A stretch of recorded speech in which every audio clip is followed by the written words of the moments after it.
I don't know how to fix this. Fine, don't marry me. 90 Day Fiancé Love in Paradise. Wednesdays 8:30 on TLC.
Hello, I'm Rex Lita with the news update.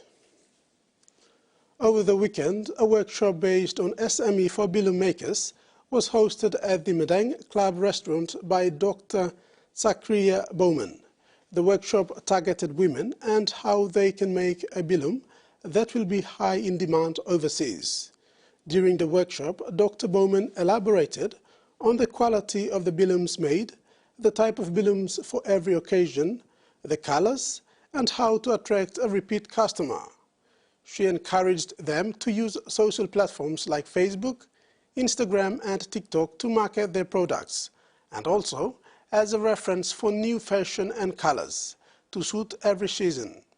For business purposes, she urged the women to work in community groups or from associations which can have rights to use specific patterns that are unique to their communities. Also, an association can protect their designs and name internationally by registering them as a geographic indicator. Dr. Bowman assured the women that many more training and sessions on life skills, business management and other trainings will be held regularly over this year. The legal year for Madang province opened with a parade that started at the town police station and concluded at the Memorial Lutheran Church for ecumenical service teamed enhancing delivery of justice through technological innovation. The legal year in the province was officially opened by Justice Vegril Narokobi. Justice Narokobi, in his remarks, firstly commended the police and joint forces for maintaining law and order in the province during the events of Wednesday, January 10th. He said it gave the public, business houses and investors confidence to maintain normal operations. The Medang resident judge importantly elaborated on the theme of the event, saying the law and justice sector is embarking on using technology to enhance the delivery of justice. Reliable statistics to help decision makers. The need to have accurate and reliable statistics to help decision makers. President Ismail Toro Ama of the Autonomous Region of Bougainville met with over 300 Panguna mine landowners and clan chiefs recently to announce the government's decision to grant an exploration license or ELO1 to Bougainville Copper Limited for the Panguna former special mine lease area. The decision follows 2 years of dialogue, culminating in a shared resolution to reopen the Panguna mine. President Toro Ama hailed the dialogue as historic, emphasizing the breakthrough in bringing together stakeholders and the consensus achieved to reopen the mine. Remington Technology has announced its return as a silver sponsor for the Young Port Moresby Chamber of Commerce and Industry in 2024. The partnership underscores Remington's commitment to supporting professional growth and connectivity among young professionals in Papua New Guinea. General Manager Justin Kiaseka emphasized the importance of YPO-MCCI's role in connecting youth with experienced professionals. President Charlie Hulejeli expressed excitement about the collaboration, highlighting its significance in shaping future businesses and civic leaders in PNG. Membership opportunities are now open for professionals, tertiary students and small business owners interested in joining the YPO-MCCI community. West New Britain's Stephen Buku, formerly of Junior Valpex Band, has signed with Paradigm Records in the US, making a milestone in his musical career. Under his band name VPX, Ray plans to record at Paradigm's New Jersey studio, aiming to reach international audience and capitalize on potential royalties.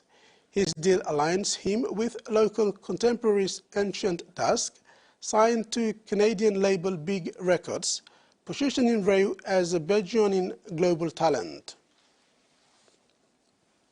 In regional news, hundreds of new defense troops took up new postings in Darwin. They were welcomed to the top and in truly territory way, with Australia's armed force pivoting focus to the Indo-Pacific military leaders, say its crucial personnel feel at home in the Northern Territory. For their first experience of the Northern Territory's wild side, not everyone is convinced. A little bit scary. As their parents settle into new postings in the top end, Defence Force kids are weighing up what their new home has to offer.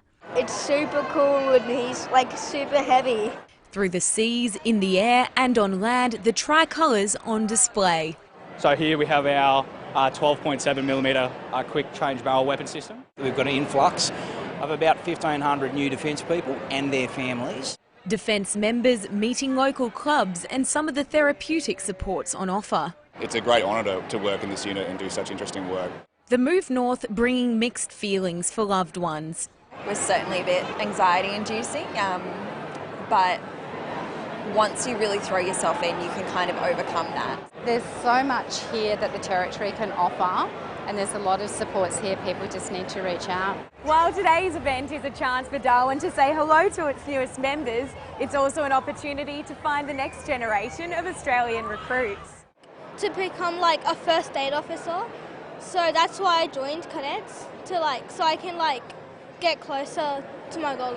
We have such a huge amount of resources and so many people that have the life skills and the experience that translates so well. With the Defence Force pivoting focus to the Indo-Pacific, funding for northern bases is ballooning, developing community a necessary tool.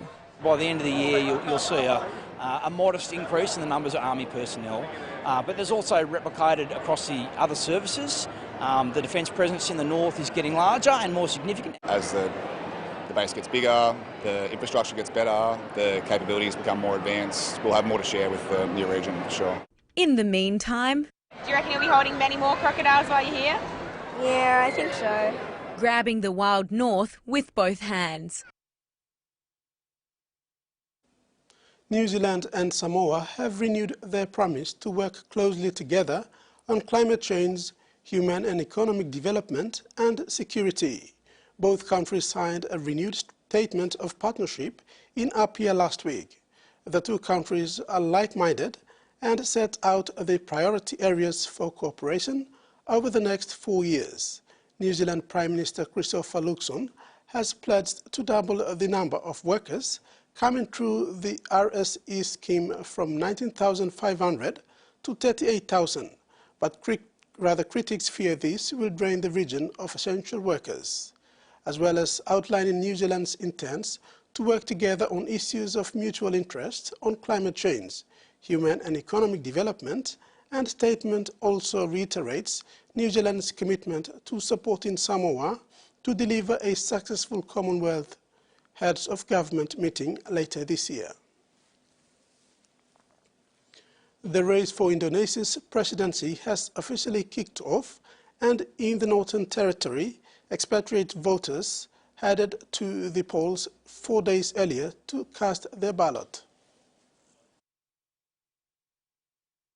One of the world's biggest elections takes place next week. But in Darwin, the Indonesian community is casting their ballots early. Every single election, we put some ink, that the blue inks, so they know whoever already voted, they can vote twice. The blue stain lasts for 3 days. It's more party than political campaign. For Rennie Newell, it's her 6th time voting in Darwin. She may be far away from her childhood home, but she's voting for change for her community. After that COVID, all around Indonesia, they have a lot of poor people, don't have any job. Maybe they bring that more job. It's once in 5 years that we determine our leader, our president, and yes, it's very important, and everybody have access. No one is left behind.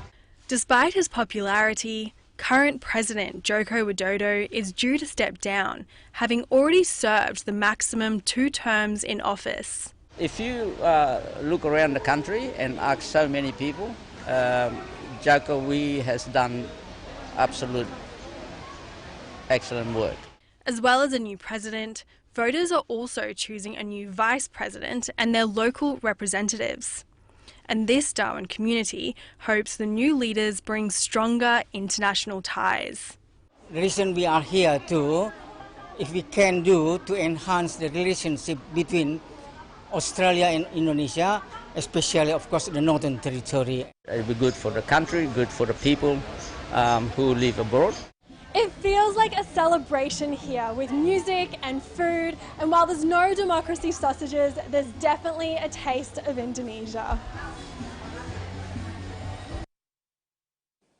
In sports, PNG Kumul's 5'8" Kai Lebat has been called into the indigenous Australian All-Stars Rugby League squad following the calf injury to Cody Walker. Former North Queensland Cowboys playmaker joins Nico Hines and Braden Trindle, who are likely to get first preference, having been the first choice halves at the Sharks. However, Lebat could play off the bench or be on the standby should there be any injury in the playmaking department. Following PNG international and Gold Coast Titans probe forward, Jacob Allig was initially named in the squad. We draw along with South Sydney Isaiah Taz. The NRL All-Stars game is scheduled to take place at the Queensland Country Bank Stadium on Friday, 16th February 2024. The game is played annually in celebration of 2 different cultures. The best Indigenous and Maori talent in the NRL come together in the ultimate celebration of culture and showcase of pride. And that ends the midday news. Join us for more at 6 p.m.